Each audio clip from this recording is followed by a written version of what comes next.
Hi നമസ്കാരം. വിമാനത്തിൽ bomb വെച്ചെന്ന വ്യാജ സന്ദേശം നൽകി അതേ വിമാനത്തിൽ യാത്ര ചെയ്യാനെത്തിയ യാത്രക്കാരനെയും കുടുംബത്തെയും കൊച്ചി എയർപോർട്ടിൽ സുരക്ഷാ ഉദ്യോഗസ്ഥർ പിടികൂടി.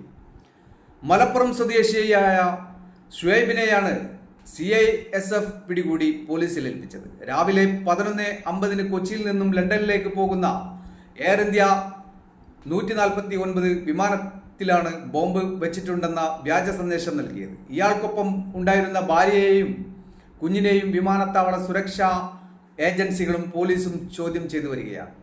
പുലർച്ചെ 1 മണിയോടെ എയർ ഇന്ത്യയുടെ കസ്റ്റമർ കെയറിലേക്കാണ് ഷുഹൈബ് ഭീഷണി സന്ദേശം അയച്ചത്. കഴിഞ്ഞ തവണ വിമാനത്തിൽ സഞ്ചരിക്കുമ്പോൾ മകൾക്ക് ഭക്ഷ്യ വിഷബാധ ഏറ്റെന്നും അതിനാൽ ഇന്ന് പുറപ്പെടുന്ന വിമാനത്തിൽ ബോംബ് വെച്ചിട്ടുണ്ടെന്നുമായിരുന്നു സന്ദേശം. ഇന്ന് ലണ്ടനിലേക്ക് കുടുംബസമേതം യാത്ര ചെയ്യാനിരുന്നതാണെന്നും എന്നാൽ യാത്ര ചെയ്യാനെത്തില്ലെന്നും സന്ദേശത്തിൽ ഇയാൾ പറഞ്ഞിരുന്നു. ഉടൻ തന്നെ കസ്റ്റമർ കെയർ വിവരം വിമാനത്താവള സുരക്ഷാ വിഭാഗത്തെ അറിയിക്കുകയായിരുന്നു. ഡൽഹിയിൽ നിന്നും കൊച്ചിയിലെത്തിയ ശേഷം ലണ്ടനിലേക്ക് പോകുന്ന വിമാനത്തിലായിരുന്നു ബോംബ് ഭീഷണി. ഇതോടെ ഡൽഹിയിൽ വെച്ച് വിമാനത്തിൽ സുരക്ഷാ ഉദ്യോഗസ്ഥർ പരിശോധന നടത്തി.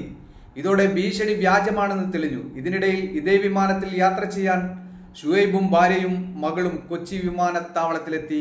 ഇവിടെ വെച്ചാണ് സുരക്ഷാ ഉദ്യോഗസ്ഥർ ഇവരെ പിടികൂടുന്നത്. ഇവരെ ചോദ്യം ചെയ്യലിന് ശേഷം നെടുമ്പാശ്ശേരി പോലീസിന് കൈമാറും.